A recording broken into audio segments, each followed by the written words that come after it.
Un des points qui est sous-coté, ça va vraiment être la notion de visibilité transverse. Une bonne stratégie de netlinking, en tout cas, ça c'est commun en fait à toutes les thématiques. Tu fais une page tampon qui explique pourquoi tu as voulu sponsoriser ce truc-là, etc. Et du coup, tu fais un glissement qui fait sens. Je vais pas me faire des copains, tant pis. Et d'arrêter de regarder bêtement les trucs qui vous disent que les backlinks sont toxiques. Non, stop, ça, je veux plus voir ça, sincèrement, quoi. C'est limite du scam, quoi.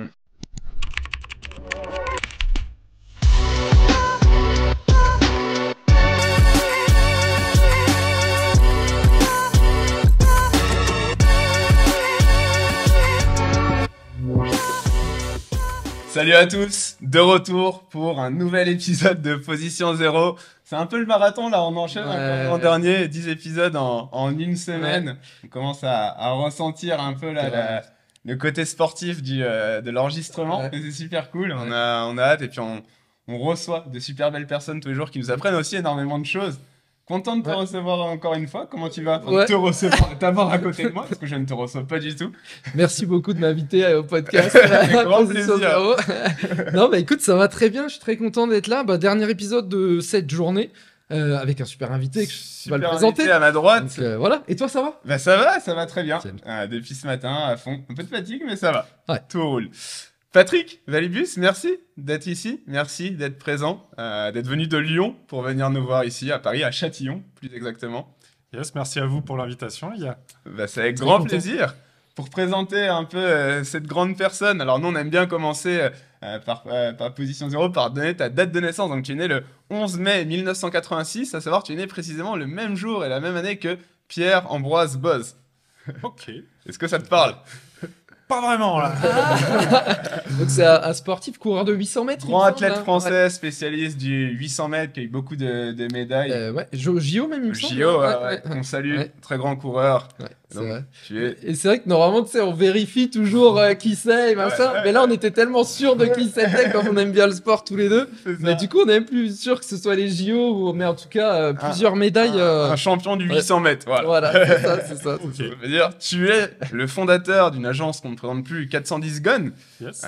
Bravo pour ça, d'ailleurs. J'en ai entendu parler que du bon.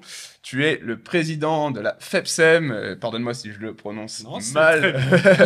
Ancien SEO Camp pour l'histoire, hein, que beaucoup connaissent si vous vous intéressez au SEO de près ou de loin, d'ailleurs, parce que c'est un gros événement. Tu vas en redonner quelques mots juste après. Je finis juste à ta petite présentation, comme ça, si j'oublie quelque chose, tu pourras enchaîner derrière. Tu as également créé Swan Tools. Yes. Et, pour la petite anecdote, tu es un joueur de golf. Coupable. Tu joues à quel niveau? En amateur? Amateur, oui, bien sûr. Ouais.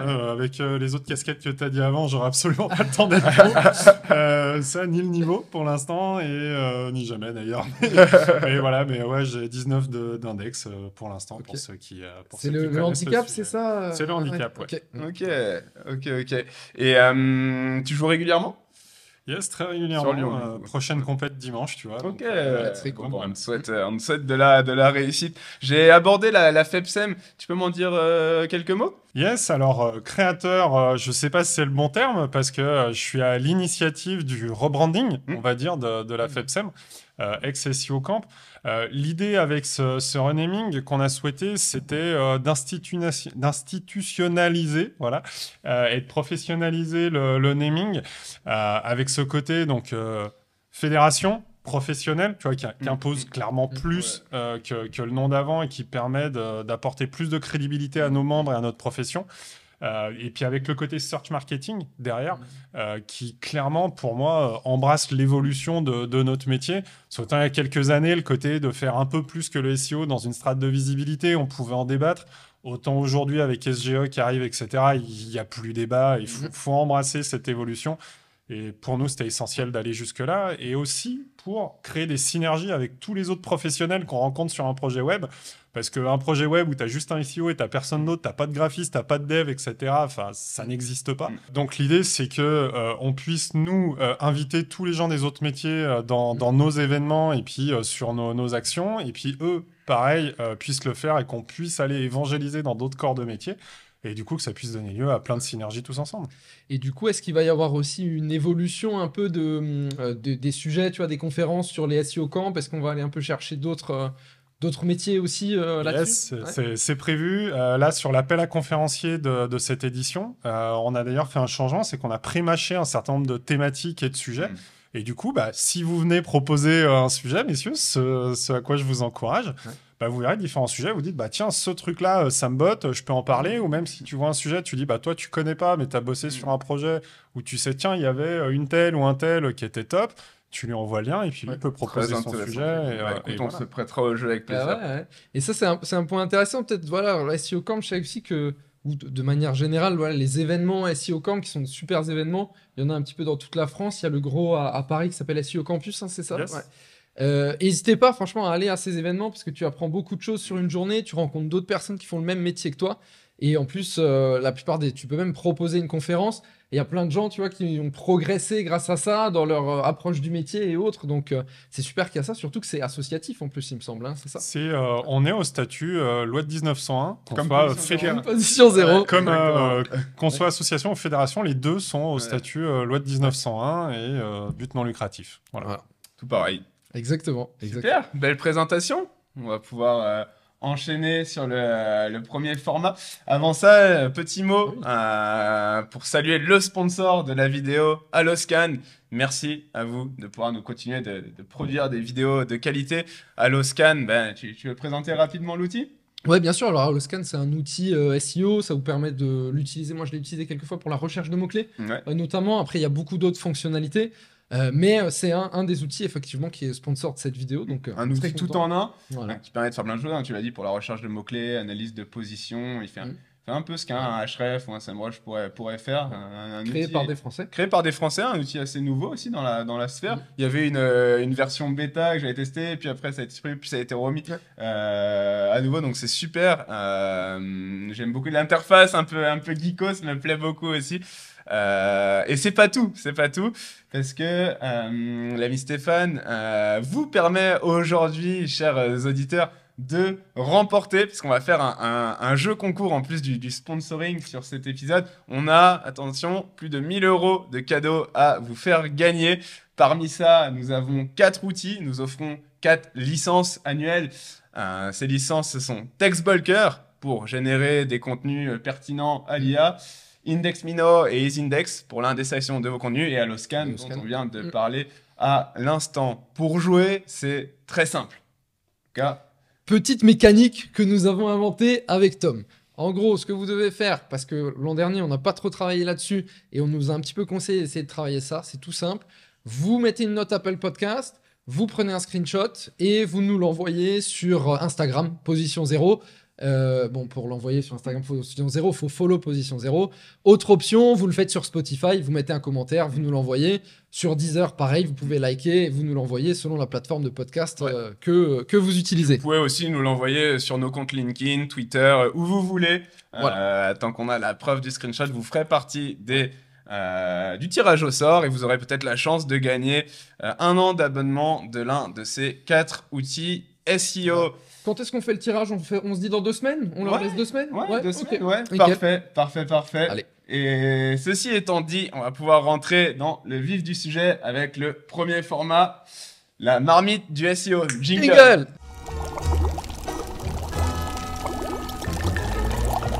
Premier format de ce podcast, ça s'appelle la marmite du SEO. La question, c'est tout simple, c'est comment tu es tombé dans le SEO au départ? Patrick, raconte-nous tout ça.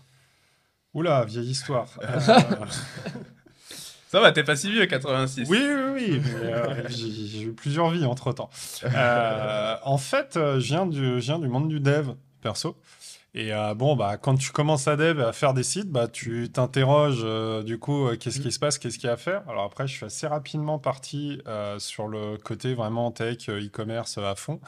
Avec Magento, qui est ma solution, on va dire, totem, à défaut d'être mon animal totem. Du coup, ça m'a occupé pas mal. Puis au bout d'un moment, je me suis retrouvé sur des projets assez conséquents où on s'est interrogé sur comment développer le trafic. Et puis c'est de là qu'est venue la curiosité pour se former à droite à gauche, etc. Cool. Et tu as des premiers sites un peu sur lesquels tu as travaillé? Comment ça a démarré T'étais quoi? T'étais employé dans une boîte et t'étais dev ou t'avais déjà une boîte de dev? Non, j'étais employé dans des boîtes où j'étais dev puis chef de projet derrière. Et puis à côté, je me maintenais un site à moi que je faisais évoluer où il y a encore des contenus qui étaient dessus qui sont toujours sur 410 Gone aujourd'hui, tu vois. Ah, ok. Il y a eu des redirections, succès. Voilà, déjà à l'époque, je les faisais bien. D'ailleurs, pourquoi ce nom 410 Gone là? Tu peux nous en dire un peu plus? On sent le côté lyonnais avec ça. Yes, mais pas que. En fait, c'est un jeu de mots. Voilà, le mec a fait une vanne dans le nom de sa boîte. Et puis, à tenter une astuce pour générer des liens, je pourrais vous donner un super tip SEO qui ne marche pas. C'est bien de le reconnaître aussi. Donc, deux choses. 410 et Gone. En fait, Gone, ça vient de Lyon. Gone, c'est le nom des gamins à Lyon. Voilà, donc ça faisait un ancrage de la boîte à Lyon. Je trouvais ça intéressant. Et puis, je me suis assez rapidement fait connaître dans le SEO par les sorties d'outils de clocking et puis par pas mal d'analyses de logs, d'optimisation du PageRank, etc. Et dès qu'on fait tout ça, là, le statut 410 Gone, qui est, pour ceux qui connaissent pas, donc vous le savez, mais il y a la 404 Not Found, et il y a l'étape d'après qui est la 410 Gone, qui sert à dire à Google, au fait, c'est là, tu te prends une erreur, mais c'est voulu. C'est pas qu'on a fait nimp et qu'on n'a pas maintenu. Là, c'est juste arrête de venir. Voilà. En tête 410, hein, pour rappel, pour dire que le contenu est supprimé, est définitivement supprimé et qu'il n'existe plus dans la sphère de Google. Et du coup, ça faisait un lien entre le côté SEO, qui était un des ancrages de la boîte, et ça. Et le fameux tip, ce qui ne sert à rien, si vous regardez le nom exact de la société sur Infogreffe et tout ça, c'est 410-gone.fr. C'est vraiment le NDD qui est déclaré. Je me suis dit, avec un peu de chance, les citations sur des sites d'autorité, d'État, machin, tout ça, il y a peut-être un truc qui va se transformer en lien avec un CMS un peu codé foireux. Eh ben non. C'est encore la preuve qu'il faut tester en SEO. En fait. Tu dois là, je suis peut-être allé un peu loin, j'avoue, mais voilà. Mais t'imagines quand même, t'aurais eu des points gouffres, des machins, des trucs à gogo. Écoute, j'ai tenté. T'as bien tenté, c'est tout à ton honneur. Et pour la petite histoire, c'est le bordel pour faire déclarer ça dans les trucs des banques, des machins. Ils disent non, mais on met pas de points ou de tiret, vous débrouillez, c'est le nom de la boîte. Voilà. C'est clair. Et du coup, il me semble aussi, si tu veux parler un peu du clocking, dire 2-3 mots, parce qu'effectivement, nous on connaît, mais t'as certains auditeurs qui connaissent un peu moins bien. Et en plus, je crois que t'as créé, InClocking Veritas, non? C'est ça? C'est un outil, c'est un script, il me semble. Ouais, c'est un script que j'ai donné en open source à la communauté il y a maintenant un petit moment. Et pour la petite histoire, je me suis dit, il faut que je fasse un site sur ce truc-là. J'ai pris un thème par défaut. J'ai rempli les 3/4 des trucs. J'ai mis nimp, mais vraiment. Vous irez voir, là-haut, mais elle n'a pas bougé depuis 6 ans. Tu vois, il y a des lorem ipsum qui restent, où j'ai mis 2-3 jeux de mots, des trucs comme ça. Mais voilà, donc ça, après, le clocking, pour faire un peu de pédagogie, c'est une méthode où tu vas détecter qui vient sur ton site. Donc, est-ce qu'en gros général, est-ce que c'est Google ou est-ce que c'est un internaute?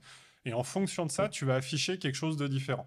Donc, bien entendu, il y a la version Black Hat, qui n'est pas ce sur quoi j'ai voulu évangéliser, qui consiste à tu fais afficher un contenu utile et puis l'autre, tu fais une redire vers un site qui te fait une affiliation.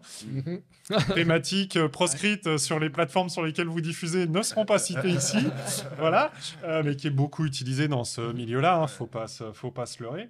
Et après, il y a des autres aspects qui vont être, du coup, pour ajuster par rapport à du maillage. On va présenter le lien ou pas, ce genre de choses. Par exemple, nous, chez 410, ça fait partie de nos spécificités.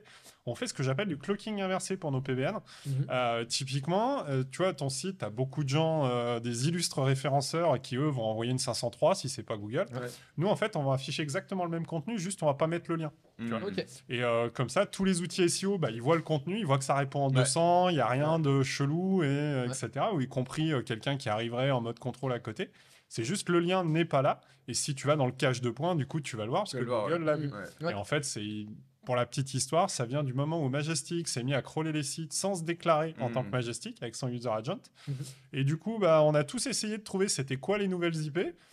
Ça a vite été le bordel. On s'est dit, plutôt que d'essayer ça, on va juste montrer qu'à Google et comme ça règle le problème. Voilà. Donc ça te permet d'avancer hyper planqué dans ta strat. Tu as ça, puis après, tu as aussi d'autres possibilités qui vont être... Je peux développer encore un peu continue. Continue. Je trouve que c'est un sujet... très peu évangélisé encore, donc c'est vraiment l'occasion de faire. J'essaie vraiment d'apporter une culture autour des pratiques white hat en utilisant le clocking. Tu vois, un truc, je tournais la vidéo ce matin. Bon, du coup, il y a quelques semaines, pour ceux qui... mais l'idée, en fait, on a mis ça chez un client. c'est pour la strate de référencement des PDF. Tu sais, quand tu affiches, quand tu as un lien vers un PDF dans un site e-commerce, tu as ton PDF qui prend toute la page et après, depuis Google, en fait, tu atterris sur le PDF qui prend toute la page et puis l'expérience utilisateur est pas terrible. Voilà. Et en fait, le truc, c'est que si tu te rends compte que ton PDF, il est hyper utile, tu vois, dans ton parcours user, typiquement, tu as un PDF qui te dit comment changer, je sais pas moi, une pièce détachée dans ton micro. Tu vois. Du coup, tu vois ça, tu dis, tiens, il y a cette pièce qui me manque. En fait, si tu fais du clocking, tu montes juste ton fichier à Google. Et si c'est un internaute, tu mets le fichier pareil, mais tu le mets encapsulé dans l'interface de ton site. Tu vois, tu laisses ton header avec ta zone de recherche, ton footer. Et du coup, l'internaute, tu vois, toi, tu es en train de regarder ton micro. Tu dis, tiens, il faut que je commande telle pièce. Tu as la zone de recherche, tu la tapes, paf, tu commandes sur le site. Petit bonus, du coup, vu que c'est dans ton site, tu as tous tes trackers qui peuvent sortir, que ce soit pour du pixel de retargeting, de l'analytics, etc. Et du coup, tu peux voir quel trafic tu fais avec tes PDF, dans le cas où ils sont utiles, bien entendu, pour ton parcours user. Voilà. Donc là, on est vraiment sur des utilisations qui sont ultra white hat, parce que tu ne trompes ni Google, ni l'internaute. Tu montes le même contenu. Voilà. Et t'évites aussi de diluer un peu le PageRank. C'est ça aussi l'idée derrière, avec le fait que Google va pas voir ce lien, c'est ça? Ah si, là pour le coup, ça, Google, il va voir le PDF, parce que ton PDF, c'est un document web en tant que tel, comme une page web, en fait. Le truc qu'on dit aussi dans ces cas-là, c'est faire en sorte que tu aies un lien dans ton PDF qui repointe vers ta page. Voilà. D'ailleurs, le petit hack que les conférenciers connaissent bien, c'est quand tu fais des slides dans une conférence, tu te débrouilles pour caler un lien vers ton site, parce que tous les potes qui vont te piquer tes slides, qui vont les héberger sur leur site pour s'en servir, du coup, tu gagnes un backlink. Exactement. Mais les PDF, c'est un super moyen d'aller choper du backlinks. Et pour les auditeurs qui nous regardent, moi j'ai piqué une technique à Steve Toss. On en parlait tout à l'heure. Je sais pas si tu connais Steve Toss, c'est un expert SEO canadien que je suis beaucoup personnellement, qui a créé SEO Notebook, qui est une super newsletter SEO. Et il avait fait une petite analyse, il s'était rendu compte qu'en fait sur Ahrefs, tu as énormément de mots-clés qui avec l'extension PDF avaient beaucoup de volume. Et en fait, j'ai fait le test, tu vois, sur Livementor, on a un article sur lequel on rank bien, c'est compétences professionnelles, sur lequel on est premier sur ce mot-clé. Et en regardant les requêtes associées, j'ai vu que la liste de compétences professionnelles PDF avait beaucoup de volume et beaucoup de recherches. Donc ce que j'ai fait, c'est que j'ai repris mon contenu, j'ai créé un H2, téléchargé la liste de compétences professionnelles en PDF pour l'avoir quand vous voulez. J'ai créé un petit peu de contenu dans ce H2, j'ai mis le PDF et quelques mois plus tard, je commençais à avoir du trafic sur cette requête. Et tu vois, ça a fait un x5. Donc, c'est pas un trafic de dingue sur cette requête associée, mais c'est quand même intéressant, tu vois, d'aller chercher des requêtes associées. Et le PDF, sur plein de requêtes, il y a des volumes, tu vois. Le cas que je disais, que je regardais ce matin, je voyais sur le côté uniquement en URL avec .pdf dans la Search Console, hein, tu vois. Donc, bien sûr. Là, il n'y a pas de débat, tu vois, sur ce qui sort. On est sur du 15 000 clics par mois. Tu vois. Énorme. Donc, tu es sur une masse de trafic et... en tant que SEO, tu as le côté, OK, là, tu te positionnes, mais du coup, tu vas aller travailler un peu ton insight pour dire, OK, comment je fais en sorte de mieux monétiser ce trafic qui, de toute manière, est là. C'est clair. Très bonne astuce pour le lien dans le PDF. Bonne astuce à connaître. Merci. Et ça, c'est une bonne astuce d'ailleurs quand tu fais ta recherche un peu de mots-clés pour trouver des mots-clés. Tu mets ton mot-clé et tu ajoutes juste le P pour voir si ça te propose le PDF derrière. Et souvent, tu as des belles opportunités. C'est vrai. Ça, cool. Est-ce que on lance le petit format suivant? Jingle.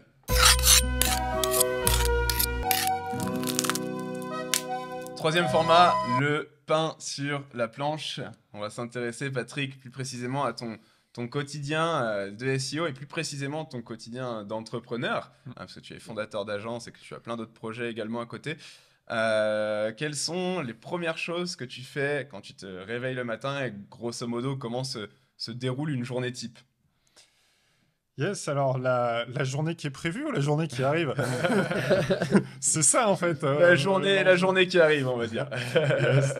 Alors en vrai, le point commun sur toutes mes journées, c'est en général, je commence un peu avant 9h, tu vois, 8h15, 8h30. Et je me fais une liste des trucs que je vais essayer de faire dans ma journée, moi, tu vois, en mode travail direct, opérationnel. Et puis après, je vais avoir, selon les jours de la semaine, j'ai des rendez-vous avec les managers des différents pôles de 410, que ce soit la partie PrestaShop, Magento, Search, etc. Combien de personnes on est 25 aujourd'hui, si je ne dis pas de bêtises. Donc voilà, comme je dis souvent, suffisamment pour que j'ai arrêté de compter. C'est bon signe, c'est bien, tu vois. Non, c'est excellent, je suis super content. Bravo. Et donc ça, j'ai des points réguliers avec les différents managers. Je peux avoir des points quelquefois avec certains clients ou des avant-ventes où je vais contribuer. Ça va être ça. Et puis vraiment, après, aider mes équipes au quotidien quand ils vont rencontrer une question. Donc ça peut être des gens côté search qui viennent me voir en mode, tiens, ça, tu le verrais comment? Comme ça peut être un manager sur une partie dev qui va me dire, là, pour tel client, qu'est-ce que tu penses qu'on pourrait préconiser comme solution?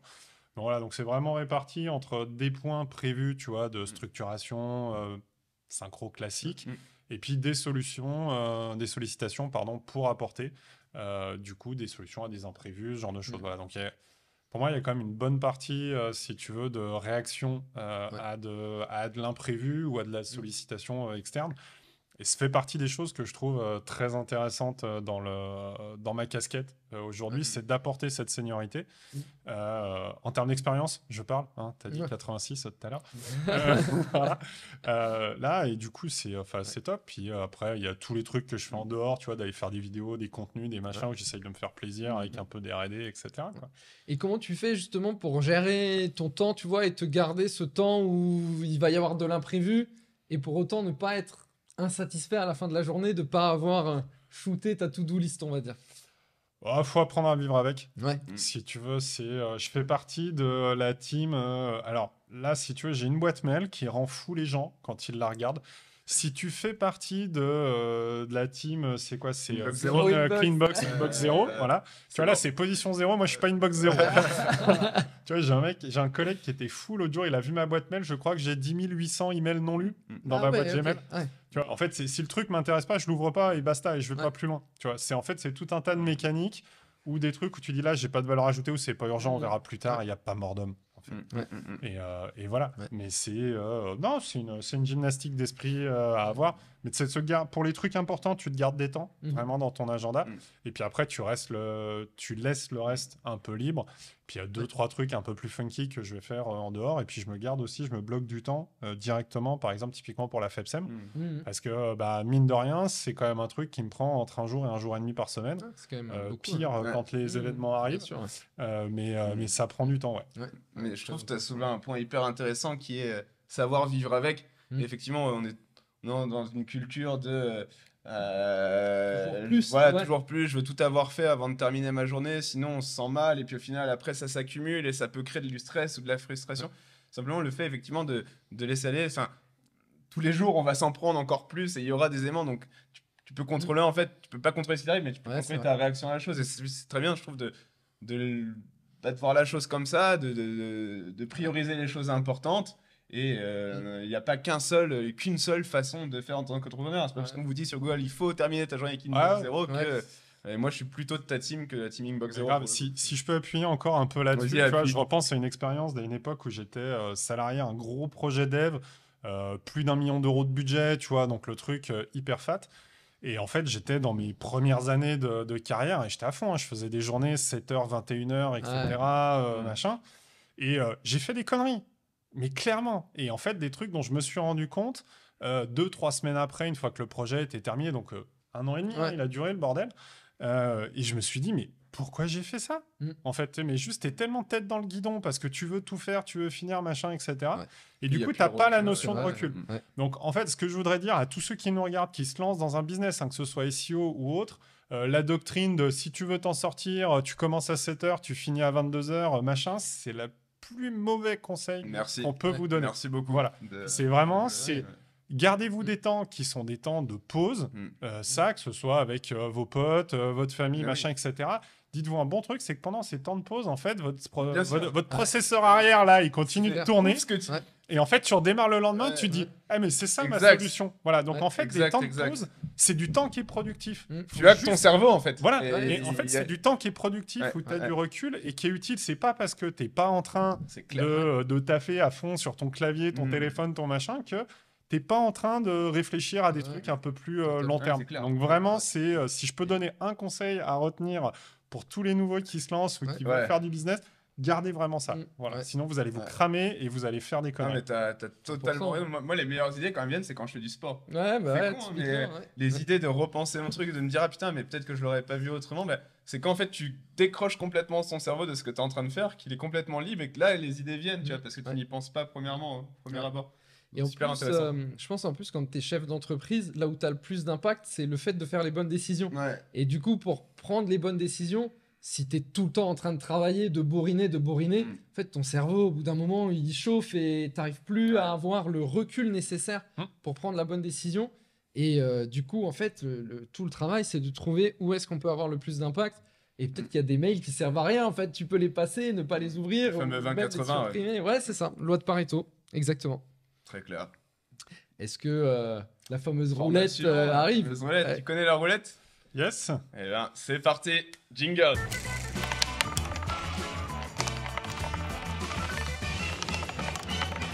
Le principe de la roulette des SEO, c'est tout simple. Il y a quelques petits papiers dans cette corbeille. Corbeille, ce bol. Voilà. Il y a de tout. Il y a des questions entrepreneuriales, il y a des questions SEO, il y a des questions qui n'ont rien à voir. Tu pioches 3 papiers, alors un après l'autre, mais voilà, déjà tu vas piocher un papier. Voilà, on mélange et puis on te laisse répondre. Puis après, tu nous connais, Thomas et moi, on va rebondir, on va te poser d'autres questions. Enfin, je crois que c'est même mon format préféré de ce podcast. Et je trouve que cette année, pour l'anecdote, on a bien réussi sur les questions et c'est même au-dessus de l'an dernier sur ce qui ressort. On a bien retravaillé les questions aussi. On en a ajouté des nouvelles, modifié certaines. Donc, exactement. Vas-y, fais-toi plaisir. Je vous dirai après. Hein. Attendez, les gars. Fais-toi plaisir. Je regarde pas. Hop.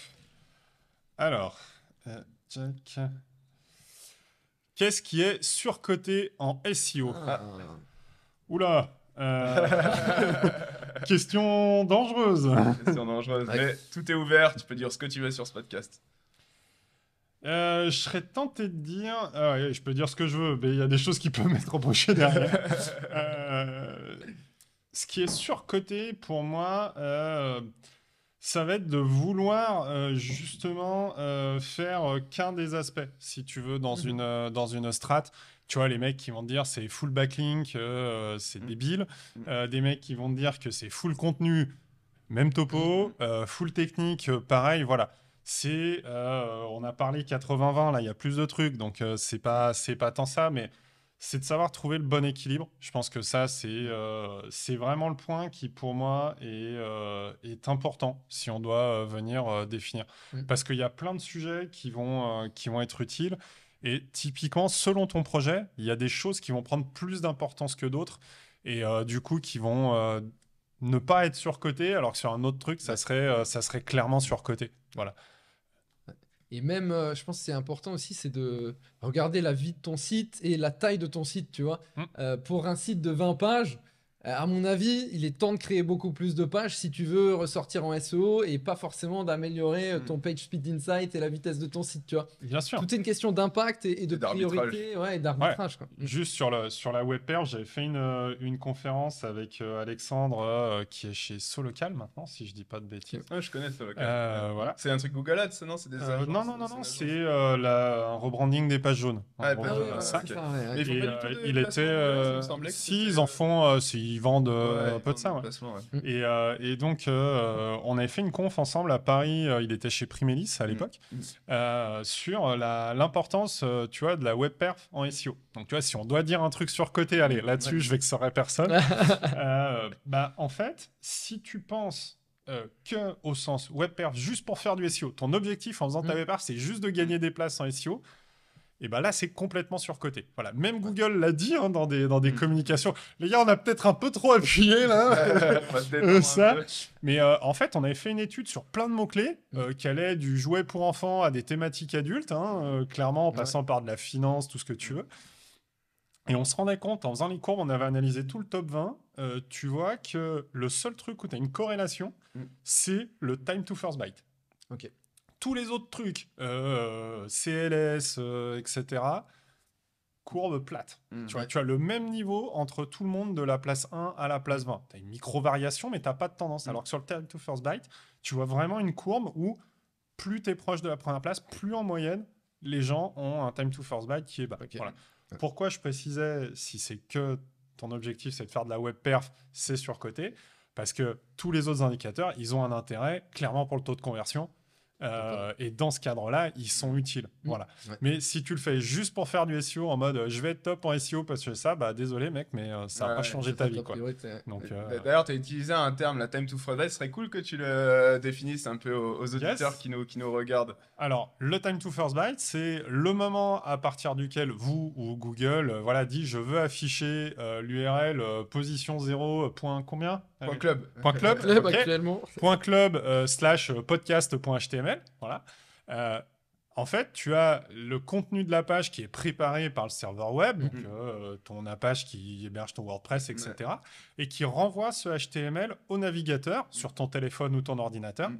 Et en fait, le time to first byte, c'est bien la traduction en anglais, c'est le moment jusqu'à ce qu'il y ait le premier bout d'octet de cette page-là qui arrive vers ton navigateur. Donc, c'est vraiment le temps que ça prend à préparer le HTML pour te l'envoyer. Et après, ce HTML, si on va 2 secondes plus loin dans l'explication, il est interprété par le navigateur qui va comprendre que il doit mettre un logo qui est là, que c'était l'URL, donc il faut télécharger l'URL du logo, puis le CSS, le JS, etc. Et il fait sa popote. Mais c'est vraiment le moment jusqu'à récupération du HTML pur et dur. Ouais. Voilà. Et ça, comment tu l'optimiserais? Si tu pouvais donner 2-3 conseils, peut-être Le cache. Le cache serveur, parce qu'il y a plusieurs niveaux de cache. Je vous préviens les mecs, vous n'allez pas rendre le studio à 18h. Donc, tu as vraiment le truc, ça va être le cache serveur. Donc, sur du e-commerce, on utilise beaucoup des solutions comme Varnish, qui vont avoir pour objectif que plutôt que de recalculer le contenu de la page, quels sont les produits qui vont dans telle catégorie, à chaque fois en faisant des allers-retours entre PHP et la base de données, tu te dis qu'entre 2 affichages qui sont suffisamment proches, ça reste le même contenu. Donc, tu te refais pas tout le calcul de attends, je mets quoi là. Tu réaffiches le même et tout se passe bien. Ouais. Voilà. Ok. Et avec ça, tu passes d'un time to first byte souvent sur des outils un peu conséquents qui peuvent dépasser la seconde à tu descends à du 50 millisecondes facile. Quoi. Voilà. Pour toi, c'est le point clé en termes de web perf. Si tu veux bosser ta web perf, tu passes par là. Si tu as un site un peu conséquent et que ça vaut le coup, bien entendu. Retenez bien cette information. Optimiser votre cache. Le cache, l'idée, c'est un peu de... En gros, au lieu de charger tout le contenu de nouveau de A à Z, tu vas garder une version du contenu pour la charger beaucoup plus rapidement. Exactement. C'est ça. Très cool. Et moi, du coup, je veux transformer la question de la roulette. Qu'est-ce qui est sous-coté, selon toi, en SEO ? Qu'est-ce qui est sous-coté en SEO ? Je pense qu'aujourd'hui, un des points qui est sous-coté, ça va vraiment être la notion de visibilité transverse. Voilà. Je pense que ça, c'est un des trucs qui est en train d'être intégré par tous nos homologues. La notion de crédibilité au sens plus large que juste ça. Donc, aller publier du média à droite à gauche pour gagner du trafic, avoir une vraie notion de marque. Voilà. Je pense que ça, c'est un truc... c'est des choses qui coûtent cher en temps et en budget, clairement. Et vu qu'historiquement, on était vraiment en mode, tu sais, allez, on fait du SEO, ça coûte moins cher, et puis on peut hacker un peu le système, et c'est bien. On a mis du temps à aller vers ça, et aujourd'hui, ça commence à être pertinent. Puis de toute manière, on le voit très bien. Qu'est-ce qui émerge en ce moment dans la tête de tout le monde ? Discover. Voilà. Discover, c'est quoi ? C'est tu as des gens qui arrivent, et comment tu déclenches Discover ? Par du trafic qui arrive autrement, avec des cohortes, etc., des tendances, et voilà. Google Discover, du coup, on précise pour les auditeurs, c'est vrai qu'on en a presque jamais parlé sur le podcast, mais là, on voit, en tout cas, nous, du monde du SEO, on voit vraiment des performances énormes de trafic. En fait, c'est, tu t'inscris, il y a des gens qui ont Google Discover et Google, automatiquement, va afficher des articles. Et c'est vrai que quand tu arrives un peu à maîtriser le truc, moi, je l'ai vu avec un article qui a popé à un moment. Tu as des articles qui peuvent passer de 0 à des milliers de visiteurs sur une journée. C'est vraiment pour ceux qui nous regardent, qui connaissent peut-être pas le terme. C'est sur Android, quand tu ouvres une nouvelle fenêtre de ton navigateur sur Google, tu as une liste de contenus qui apparaissent en dessous. Et c'est ça, ce qu'on appelle popper dans Discover. Et puis typiquement, nous, on l'avait vu au niveau du SEO Camp. C'est la première année où on a déplacé l'event à Versailles. Tout simplement, on a publié en fait sur Twitter le lien. Et au fait, cette année, on bouge, on part à Versailles. Ça a fait un bon buzz. Après, restera au niveau de la communauté. Ici, on n'a pas fait le même sketch que demain, l'équipe qui parle d'un match de Ligue des Champions. Mais si tu vois, on a vu apparaître du coup derrière dans Discover sur plusieurs de l'assaut, tu vois, l'article sur le site du SEO Camp. C'est hyper intéressant, mais très volatile. Ouais, totalement. Pour avoir fait l'expérience avec Lev, non, c'était précis. C'était sur un article, je crois, d'entrepreneuriat féminin qui nous a généré énormément de clics, mais peut-être sur 2-3 jours, tu vois. Et après, il n'y a plus rien. Ouais, c'est une durée C'est une durée de 2-3 jours. Et en fait, l'idée, c'est de republier des choses qui vont intéresser la cohorte que tu as eu de gens qui aiment ça. Donc, c'est en fait, tu es sur de la mécanisme aussi de travail d'audience. Et si Google se rend compte que ton audience continue d'être réceptive, il continue de te mettre en avant, etc. Après, tu as des tas de gens comme David Dragesco, etc., qui t'en parleront beaucoup mieux que moi de ce genre de sujet. Voilà. Et ben, grosse opportunité, allez faire un petit tour. Et puis en attendant, deuxième papier. Allez, en avant-dernier. Clac. Qu'est-ce qu'on a ici? Comment tu expliques le SEO à tes grands-parents? Yes. T'as un repas de Noël, il y a ce qu'on disait tout à l'heure, il y a une tante Ginette qui te dit mais t'es informaticien, viens plutôt m'aider à réparer mon imprimante. Je ne comprends pas ce que tu fais, qu'est-ce que tu lui répondrais? Et alors, déjà, je déteste quand on me demande de réparer. Je pense que c'est le drame de tous les gens qui travaillent dans l'informatique, on va pas se mentir. Ce que je fais, c'est je dis, bah, tu vois, quand tu tapes un truc sur Google, tu es persuadé que c'est des réponses qui ont été validées par une autorité X ou Y. Et ben non, c'est des gens comme moi qui sont venus faire en sorte de manipuler l'ordre des résultats pour pousser quelqu'un qui a un intérêt économique les 3/4 du temps à ce que tu cliques sur son site plutôt que celui d'un autre qui parle du même sujet. Voilà, c'est la méthode la plus simple que j'ai trouvée. Voilà. Ouais, c'est vrai, parce qu'au final, pour une personne qui ne fait pas du tout de SEO, elle pourrait penser que les sites qui vont pas tomber, c'est les trucs les plus connus, les Leroy Merlin, les Fnac, les Apple. Alors que non, tu vois, c'est pas parce que tu peux passer devant Pôle emploi sur des requêtes, tu peux passer devant, tu vois, donc... Il y a tout un monde. C'est ça qui est beau avec le SEO. Cool, allez, troisième et dernière. Check. C'est vrai que celle-ci était assez courte. Qu'est-ce qu'on a? Le facteur de ranking le plus important selon toi? Ah, elle n'est pas tombée encore celle-ci. Non, exactement. Ouais. Oh, le budget que tu mets. Non, mais c'est, je le dis sur le ton de la plaisanterie, mais aujourd'hui, c'est ce que je disais tout à l'heure. Tu as tellement un éventail de choses à faire qu'il y a un moment donné, tu vas vouloir aller jouer sur de la visibilité, sur du média, sur de la vidéo YouTube.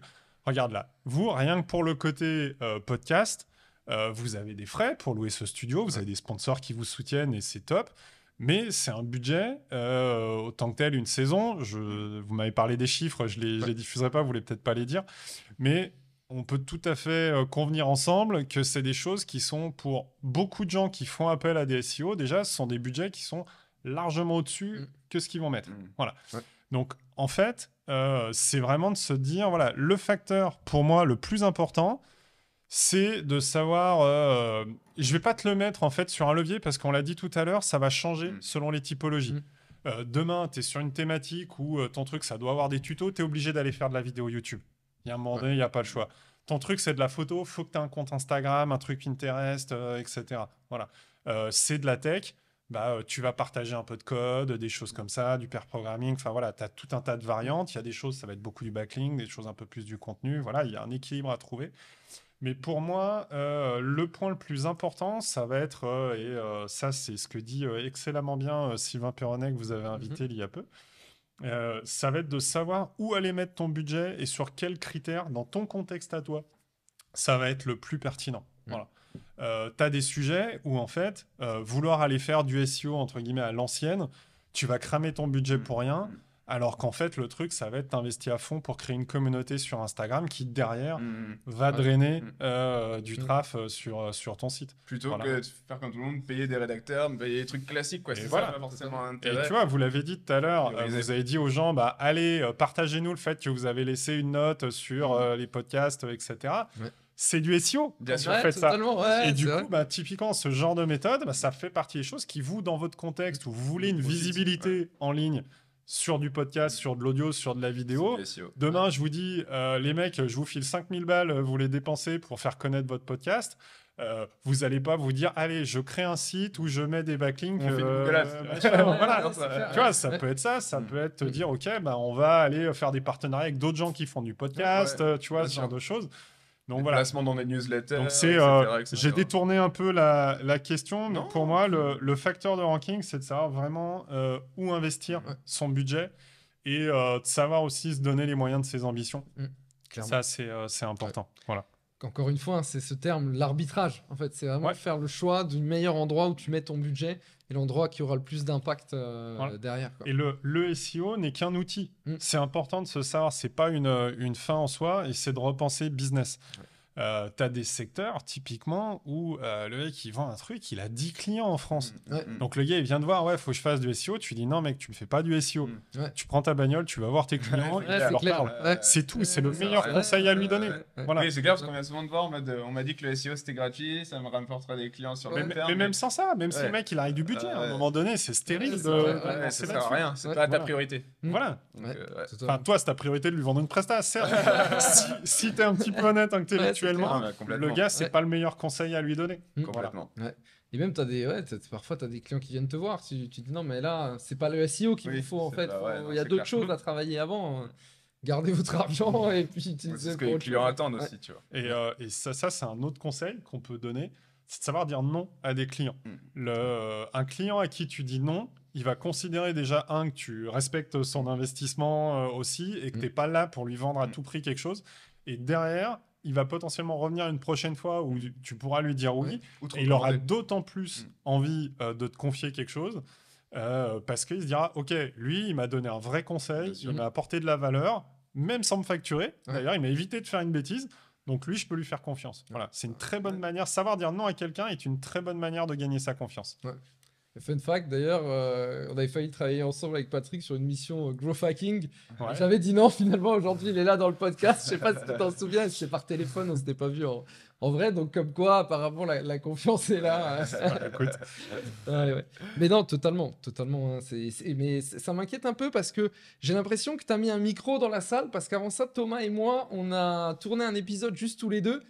On ne sait pas si on publiera avant ou après, on verra encore. On verra bien. Mais tu répètes beaucoup de choses qu'on a dit avant. Donc je ne sais pas si c'est nous qui disons des conneries ou... Il nous a espionnés. Voilà, il nous a espionnés. Non, du coup, c'était forcément bien ce que vous avez dit. Non, mais très cool, ouais. Bah, Tom, tu veux ajouter un truc là-dessus ou on lance? Je pense qu'on peut switcher parce qu'on a plein de questions à te poser sur le dernier format de ce podcast. Carrément. Qui est la crème de la crème. Jingle.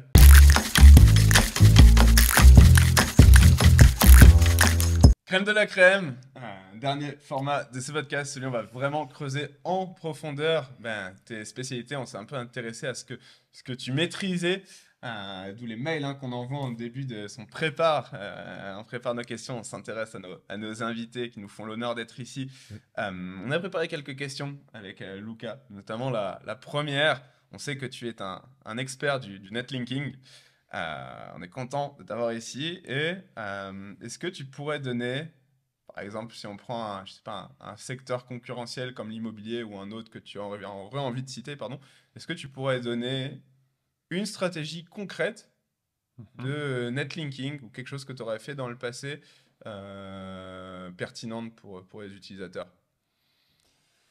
Yes, alors après, il faut que je réfléchisse. Une stratégie ou alors pour peut-être t'orienter un petit peu. Quel est pour toi un bon backlink? C'est quoi pour toi une bonne stratégie de netlinking?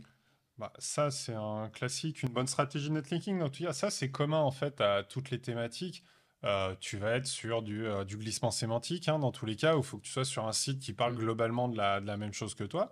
Tu peux avoir des cas où tu peux faire un petit glissement intermédiaire. Tu vois, si tu as, mettons, j'avais entendu une fois dans un salon SEO, petite anecdote, on m'avait dit là il y a une boîte qui nous a préconisé d'enlever ces liens parce que c'est pas la bonne thématique. Okay. Ouais, enfin là vous avez sponsorisé une équipe de foot, ils font un lien vers vous, c'est quand même un site national, peut-être pas l'enlever le lien. Mais en revanche, typiquement là ce que tu peux faire, c'est pour drainer un peu le jus, c'est que tu fais une page tampon qui explique pourquoi tu as voulu sponsoriser ce truc-là, etc. Et du coup, tu fais un glissement qui fait sens. Si le lien il vient direct vers ta home, tu l'exploites peut-être pas de manière idéale. Puis c'est pas le lien qui sera le plus cliqué d'ailleurs sur le site du sponsor dans tous les cas. Donc autant que tu lui fasses un petit intermédiaire comme Bien ça. sûr. Voilà. Ça peut être déjà une bonne astuce. Un point que je peux donner, on n'a pas eu le temps de faire un contenu mea culpa sur le site de la FEPSEM encore. Mais l'idée déjà, c'est d'arrêter de croire les outils qui vous disent que je vais pas me faire des copains, tant pis. Mais d'arrêter de regarder bêtement les trucs qui vous disent que des backlinks sont toxiques. Voilà. Merci. Merci de le Ça, dire. j'en peux plus. On a eu là il y a quelques semaines. Du coup, ça c'était fin 2023. Des mecs qui ont fait des campagnes de pub, email à fond, spam. Oui, votre site reçoit plein de liens toxiques, machin, engueulez votre agence, nanana. Non, stop, je veux plus voir ça, sincèrement, quoi. C'est limite du scam, quoi. Ouais. Donc, tu vois, typiquement, c'est ce genre de truc où faut arrêter la vanne, quoi. Donc voilà, t'as plein de mecs qui se sont dit, ouais, j'ai pris des backlinks toxiques parce que les autres, ils veulent me buter, machin, nanana. Les mecs, votre site, il a pas bougé, ça fait 3 mois que vous dites que tout le monde vous en veut. Faut arrêter, les gars, quoi. Donc ça, tu as des choses, c'est Paul Sanchez qui en parlait très bien dans les choses qui font mal en backlink. Si on doit parler de choses, c'est tu as plein de liens et tu les enlèves tous d'un coup. Là, ça va piquer. Voilà, ça fait partie des vrais sujets. Voilà. Bien sûr. Donc du coup, j'ai pas du tout répondu à ta question. En partie ça. quand même. Mais voilà, ça va être pour moi d'essayer au maximum d'aller trouver déjà tous les liens sur les sites de tes partenaires. On va rester dans les basiques, tu vois, plutôt que de faire du high tip. C'est tu commences à bosser pour une boîte. Du coup, tu dis, OK, vous bossez avec qui? Vos fournisseurs, vos clients, machin, etc. Aller choper des liens chez eux, c'est peut-être pas les plus thématisés, mais c'est des trucs qui vont rester. Parce que tu regardes avec toutes les histoires qu'il y a pu y avoir, des mecs éditeurs de sites aujourd'hui qui est devenu un métier, ou une activité secondaire quelquefois au machin. La volatilité, la pérennité de ces sites dans le temps, elle est plus que douteuse. Donc, tu peux avoir des choses qui varient, oui, non. Donc, la stabilité de ces liens-là, elle n'est pas idéale. Voilà. Et d'un autre côté, c'est pas pour autant qu'il faut aller chercher du lien à tout prix chez du grand média, parce que ça va pas forcément te faire grand-chose derrière. Donc, voilà. Donc, si tu veux, c'est bien privilégier ce genre de choses-là et pas hésiter à contribuer à droite à gauche pour créer vraiment du lien humain qui se transforme en lien backlink derrière. Et ça, c'est super utile, quoi. On en parlait ce matin, ce qui compte vraiment dans le backlink, c'est le trafic thématisé. Au-delà de la puissance du site, c'est de choisir un spot qui parle de ton sujet pour que le glissement sémantique et que la cohérence sémantique soit hyper pertinente. Tout à fait. Sur les bonnes encres de lien. T'as plein de gens qui le disent. J'en parlais encore l'autre jour, je vais essayer de citer des gens. Tu prends Sylvain Delaporte, par exemple, qui aime bien utiliser cette expression traffic is the new backlink. Voilà. Tu vois. Typiquement, ça fait partie des choses. Tu as un lien qui va être un peu plus visité, il va avoir un petit peu plus d'intérêt. Parce que tu as un vecteur, tout le monde qui a Chrome chez lui, connecté avec un compte Google les 3/4 du temps. Il y a un moment donné, la donnée, elle est utilisée. C'est clair, c'est clair. Donc voilà, c'est plutôt dans ce sens-là que je te dirais d'orienter les choses. Après, bien sûr, tu peux partir sur des stratégies avec des liens à plusieurs niveaux, des strates de PBN planquées, que comme ça, ton concurrent, il pense que tu n'as que 10 liens, mais en fait, tu en as 20. Et du coup, il se dit, mais je comprends pas comment il fait. Bien sûr que tu peux faire ces trucs-là et on peut en parler pendant des heures, mais déjà tellement de choses basiques à faire avant. C'est ce qu'on veut dans ce podcast. Comme on n'a pas forcément des SEO 100% qui nous regardent, mais aussi des freelances, des rédacteurs, des consultants marketing, des directeurs marketing. C'est intéressant de dégrossir aussi la chose et de pas être que dans le très technique et le high tips, comme tu as dit. Et c'est vrai que sur du backlink, si le site chez qui tu vas acheter ou juste obtenir un backlink, il arrive derrière à se positionner sur l'article qui t'a écrit ou autre, toi, ça t'amène du trafic. Donc déjà, de base, t'es gagnant. Et en plus, effectivement, tu as plein de signaux que Google, voilà, même s'ils ne font pas le dire, mais ils vont probablement les utiliser, qui vont être, si les gens viennent par Chrome, ils savent que sur un lien, il y a du trafic. Ils ont beaucoup plus d'informations que probablement ils vont nous le révéler. Mais c'est typiquement pour ça que tu vas des fois aller faire du lien vers le lien, comme on dit.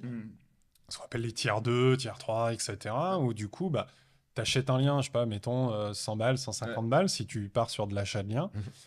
Et derrière, tu vas acheter des liens un peu moins chers, mais qui vont pointer vers le site sur lequel tu as ton backlink pour lui le faire monter et te retrouver avec un contenu qui est crédible sur différents mots-clés, etc.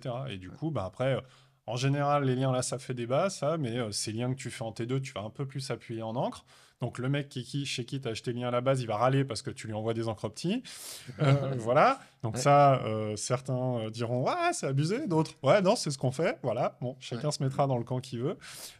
Mais ça fait partie de ça. Tu mets un site à dispo pour du lien, ça fait partie des enjeux. Ouais, bien sûr. Total. Et ça, c'est aussi une bonne technique de faire monter le site sur lequel tu as ton backlink. Tu vois, et bien coup, sûr, encore plus c'est un classique sur le les liens médias sur le relinking, c'est un classique parce que ton lien il disparaît au fur et à mesure dans le temps. On en a beaucoup parlé. T'es obligé de faire ça. Et tu peux aussi aller faire. Nous, c'est ce qu'on fait quand on travaille sur nos sites à nous pour des liens pour des clients. C'est on va mettre un article qui parle du coup du contenu du client et derrière on va faire quelques autres contenus à côté qui eux font des liens en maillage interne qui pointent vers ça. Voilà. Tu vois, moi, typiquement, un des trucs, un conseil que je peux donner, je casse les pieds sur toutes les plateformes où tu peux mettre un brief un peu poussé et où tu vois le site. Systématiquement, je prends le site, mettons, demain, il y a votre site sur une plateforme là où je vous contacte en mode faites-moi un backlink, les gars. Je vais faire quoi? Je vais aller dans Google, je vais taper site2.position0.club, espace, et je vais mettre la théma ou le mot-clé sur lequel je vais me positionner. Et du coup, je vais vous dire, les gars, là, vous avez ça comme page qui parle du coup du contenu. Donc, dans le nouvel article que vous allez faire, s'il vous plaît, mettez vers ce nouvel article du maillage interne in-text, pas avec du widget, tu sais, article récent, machin, etc. Mettez un lien qui pointe vers le nouvel article. C'est en gros... Faites votre maillage interne pour que mon article ne disparaisse pas au bout de 3 minutes. Quoi. Et du coup, le renforcer. Et en plus, c'est un truc qui est pertinent. Donc, c'est un vrai conseil donc, de quand maillage tu leur interne. demandes un article from scratch, par exemple, tu vas te demander, depuis des articles qui font sens sémantiquement, de faire du lien interne sur cet article dans lequel ton lien est placé pour maximiser la Exactement. Et du coup, ça va faire le contenu qu'ils ont créé, qui va prendre du traffic, qui va bien se positionner, donc qui sera aussi utile pour eux, parce que ça contribue à la notoriété. Et ils acceptent de manière générale l'expérience? J'ai jamais tenté cette... Pas tout le temps.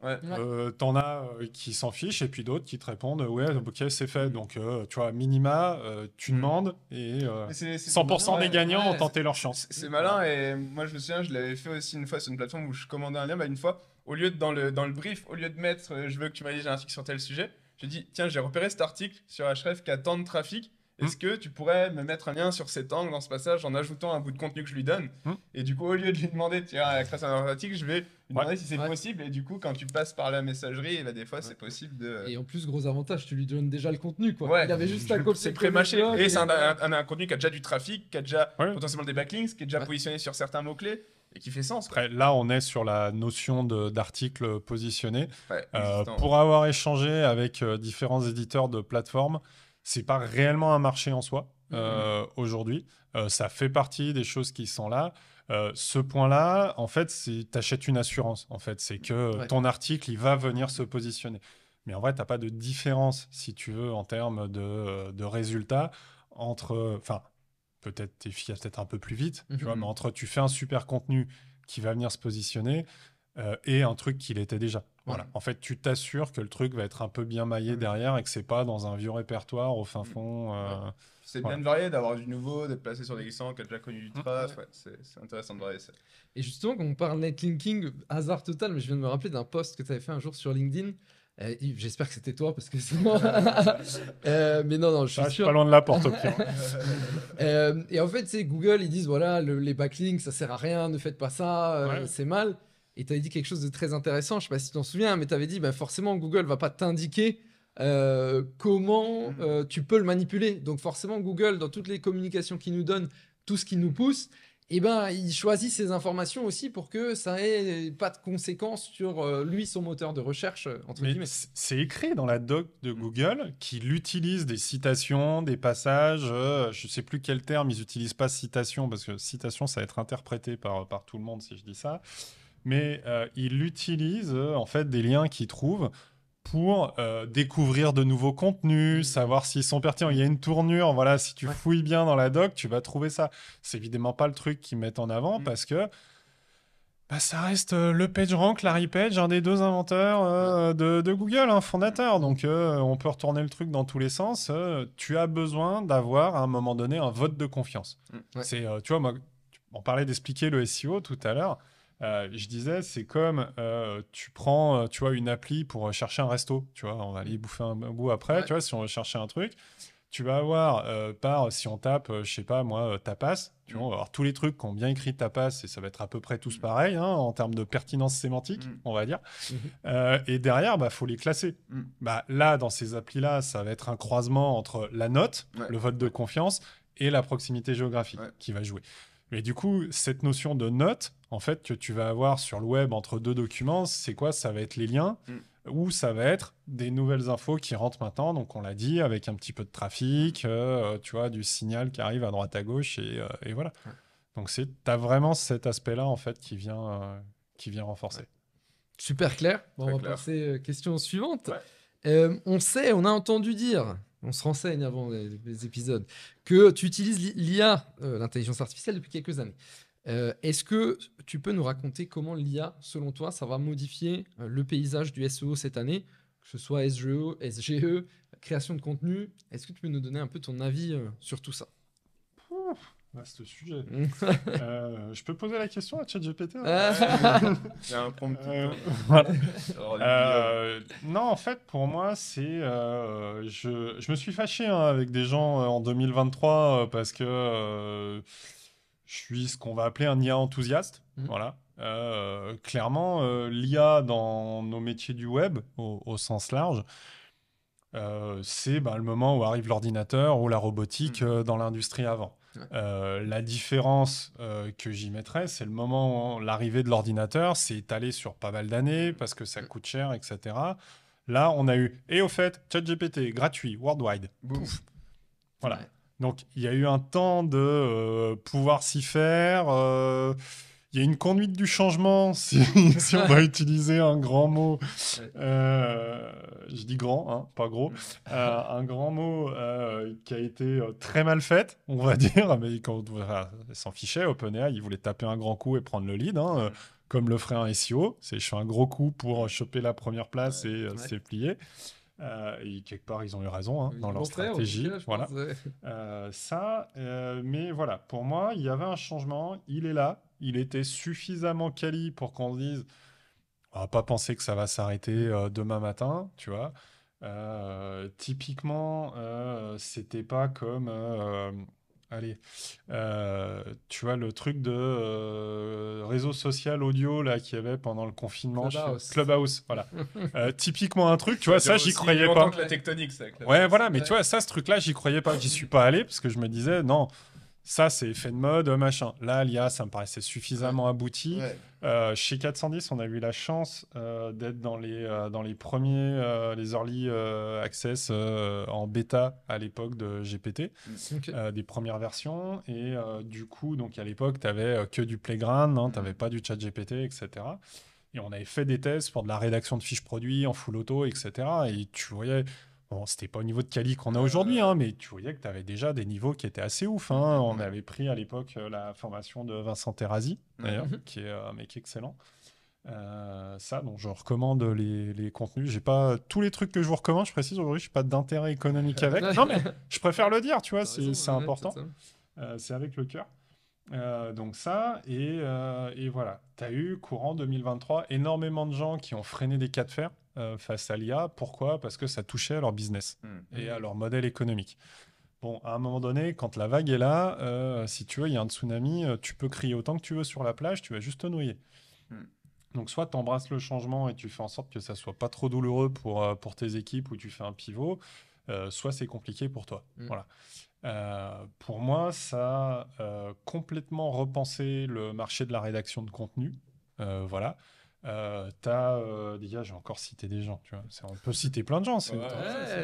Premier mec comme Baptiste Guiraud, qui a utilisé le terme que j'adore de rédacteur augmenté, tu vois. Pour moi, ça décrit vraiment l'avenir, si tu veux, du métier de rédacteur. T'es plus juste sur tu ponds des mots, voilà, au kilomètre, mais tu gagnes du temps, mais tu dis tiens, on peut croiser telle info avec ça, etc. Et tu gagnes du temps pour apporter plus de valeur et en économiser sur des trucs où tu as moins de valeur ajoutée, qui est juste de faire la phrase d'intro, machin, qui a déjà été faite 12 fois. Voilà. Donc ça repense là-dessus, sur la partie contenu.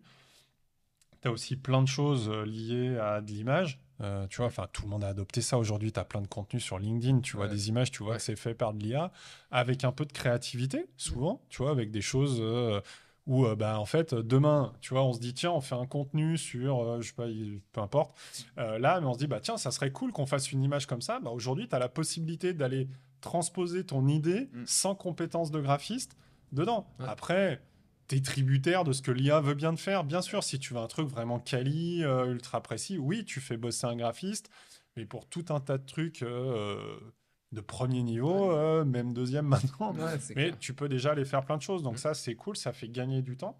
Ça oblige certaines personnes à se réinventer, on va pas se mentir. Et là-dessus, et je souhaite évidemment à tous les gens qui ont la possibilité de pouvoir pivoter, d'adapter leur métier, de pas perdre leur job, parce que bah, y a des familles derrière, ça c'est important de pas l'oublier. Mais tu vois, nous, on l'utilise aussi, même les équipes de dev. Chez 410, on a du GPT d'un côté, on a du GitHub Copilot de l'autre.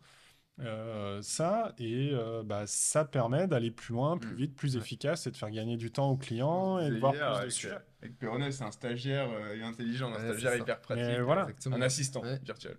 Et après, tu as des trucs auxquels il faut faire gaffe et là-dessus, c'est important de sensibiliser. Nous, on a pris la version Enterprise de GPT chez 410 là, depuis quelques jours, semaines, je sais plus. Pourquoi? Parce que tu n'as pas de fuite de tes données, ça n'est pas utilisé pour entraîner le moteur quand tu es là-dedans. Et c'est hyper important parce que je vois plein de gens qui se jettent dedans corps et âme, sans filtre, allez, c'est parti, c'est magique. Et puis, j'ai mis mes contrats ou mes docs, machin, tout ça, mais... Ou mes data de back. Mais t'es malade. Ouais, c'est clair. Ça, j'ai mis mon bilan comptable, mes factures fournisseurs pour que ça me maîtrise. Non, mais sérieux. Ouais, c'est clair. T'as des mecs à côté qui te parlent de la RGPD. Hein, tu vois. Moi, j'avais aussi un truc, on fait nos comptes rendus de réunion sur ChatGPT. Maintenant, on gagne du temps. Ouais, vous gagnez du temps, mais attendez, qu'est-ce que vous dites en réunion quand même, les gars? Parce que ça peut être dangereux derrière. Et comment, du coup, peut-être une petite question, parce qu'en gros, sur ChatGPT, tout ce que tu vas lui demander, toutes les infos que tu vas lui fournir, lui, il va le réutiliser pour optimiser ensuite ses réponses futures. C'est ça? Si tu es dans la version classique, GPT normal et GPT+, enfin GPT gratuit et GPT+, il va le réutiliser. Si tu es sur les versions Team, Enterprise, etc., donc déjà, tu as plus de quotas, ce qui est plutôt cool. Au moment où on parle, tu passes de 30 à 100 hits pour 3 heures sur GPT-4, ce qui est plutôt cool quand tu es un gros consommateur. Surtout si tu as toute une équipe qui utilise. Après, on a des comptes par personne parce que faut dépoter. Hein. Ça, tu vois, sur Swan, on est en train de le traduire en UK et en ES.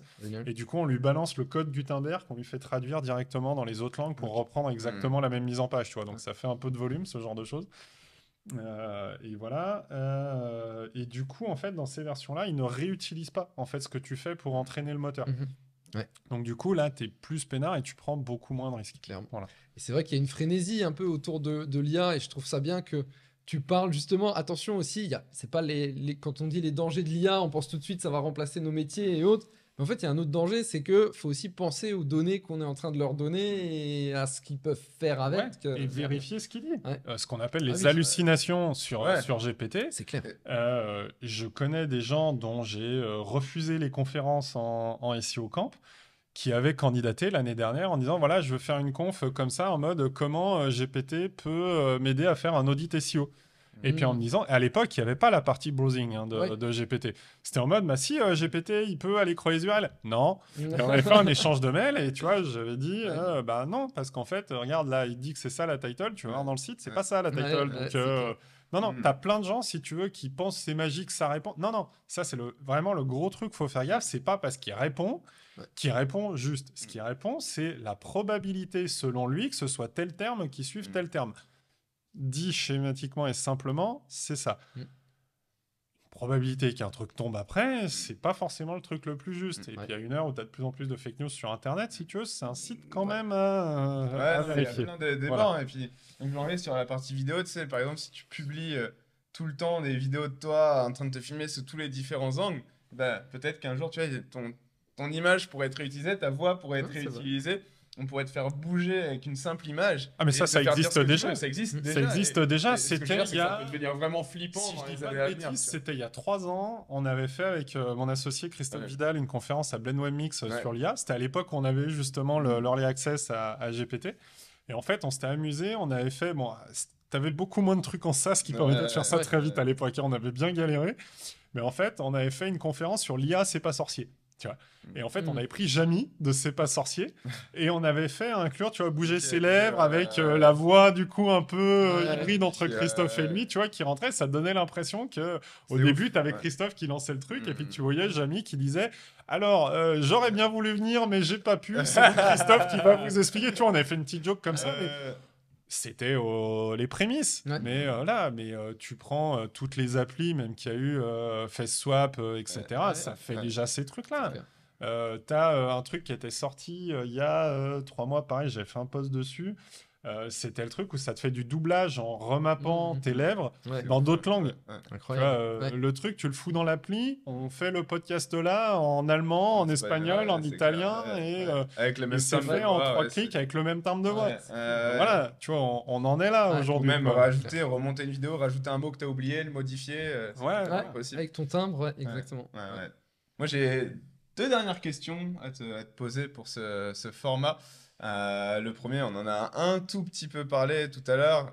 Pareil, bon, l'idée, c'est pas de donner dans le détail une stratégie complète, mais on aimerait savoir quels sont les critères, selon toi, qui définissent une bonne migration de site. Si demain, je dois, je sais pas, migrer mon site d'un Webflow à un WordPress ou autre, peu importe le CMS, quels sont les best practices et surtout les trucs à ne pas faire? Yes. Alors, ne pas faire, c'est facile. Oublier de faire les redirections. Voilà. Ça, je pense que c'est un classique. Après, tu sais, l'outil qu'on a sorti, Swan Tools, on a plus de 100 contenus sur le truc. Donc, si on veut faire concis, là, ça va être compliqué. Mais pour moi, les priorités, ça va être de rediriger. Imaginons, tu vois, on se le faire en format. Là, ton boss, il vient de te dire, au fait, on change le site demain matin, on a oublié de te le dire, il faut que tu fasses ce qu'il faut. Le truc que tu fais, c'est tu prends en priorité les URL qui reçoivent des backlinks. Voilà. Celles-là, tu les rediriges. Tu te débrouilles comme tu veux, tu les rediriges. Celles qui font le plus de traf dans la Search Console et dans Analytics, voilà, tu te fais un petit top 10 parce que c'est dès qu'ils se positionnent bien, qui sont bien vus, qui en plus t'apportent du business, donc tu t'assures qu'elles arrivent au bon endroit. Et si vraiment tu dois le faire en mode route, c'est ça. Voilà. T'as ça, t'as dans les autres trucs, si tu dois changer de nom de domaine, que t'en rachètes un, tu vérifies l'antériorité sur du archive.org, tu vois, dans les petits tips que les gens peuvent oublier quelquefois. Parce que j'ai déjà vu des cas où les mecs, ils se retrouvent avec un historique adulte. Tu vas avoir aussi tes anciens domaines que tu as redirigés, tu continues de les renouveler, de les payer. Voilà, parce que sinon, tu as un SEO au hasard qui va remonter un PBN dessus, mais tu n'auras plus les liens qui pointent vers toi. Donc ça, c'est dommage. Voilà, donc ça fait partie, si je dois sortir quelques trucs en très rapide, les choses à voir. Voilà, ça va être ça. Très clair. Cool. Du coup, on va avoir le temps de poser les deux autres. Ouais. Et ton agence, du coup, cette année, je crois, une fois, on avait une discussion ensemble, il me semble, où je me rappelle qu'il y a une belle croissance sur plusieurs années. Cette année, qu'est-ce que tu envisages? C'est quoi un peu tes objectifs sur l'année? Raconte-nous. Alors, cette année, ça va être de continuer de développer l'agence. En fait, on a fait la partie prévisionnelle, tu vois, pas plus tard que hier matin. Donc voilà, donc on reste vraiment sur les 2 aspects tech que sont du coup Magento et PrestaShop, côté e-commerce. Puis derrière, on a fusionné en fait toute la partie SEO, SIA au sein d'un pôle search, qu'on va peut-être même renommer visibilité. D'ailleurs, on est en train d'y réfléchir. Parce que voilà, on considère que ça fait un tout aujourd'hui et que c'est essentiel. Donc ça va être de travailler autour de ça et puis tout ce qui va être, je pense, la data qui devient essentielle et puis de continuer à booster aussi sur Swan dont on parlait avant. Voilà, nos priorités c'est ça, mais tu vois, il n'y a pas de point particulier. L'idée c'est d'essayer d'avoir quelque chose d'un peu homogène en termes de croissance. On allait chercher de la croissance forcément, on reste entrepreneur. Mais de le faire homogène, parce qu'en fait, si tu mets tous tes œufs dans le même panier, c'est que tu n'es pas un bon entrepreneur. Voilà. Exactement. La dispersion est le pire ennemi de l'entrepreneur. Exactement. Totalement. C'est clair. Dernière question. Et on en a parlé un petit peu en introduction. Tu es le président de la FEPSEN. J'aimerais bien conclure ce podcast par les grands projets à venir là, sur 2024. Eh bien, écoute, il va falloir qu'on sorte le site de la FEPSEN. Il faut qu'on le démarre déjà. Ça va être un grand sujet. Non, mais c'est vraiment, si tu veux, ça fait, c'est ma 3e année, ouais, en tant que président en cours. Bravo. Ça, je viens d'être élu, enfin, maintenant, c'était en septembre-octobre, là, de 2023. Bah ouais.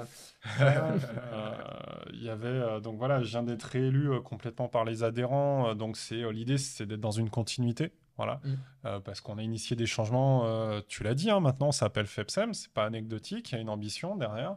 En région, donc on a commencé à Lyon parce que je voulais le faire dans un endroit que je connaissais. On a commencé à sortir des événements qui sont gratuits, donc intégralement financés par les sponsors et où tout le monde peut venir. On s'est dit que ça faisait sens, tu vois. La personne qui a envie de venir pour poser son CV, tu peux pas lui dire au fait commence par lâcher 100 balles pour rentrer dans la salle, quoi. C'est un peu dommage.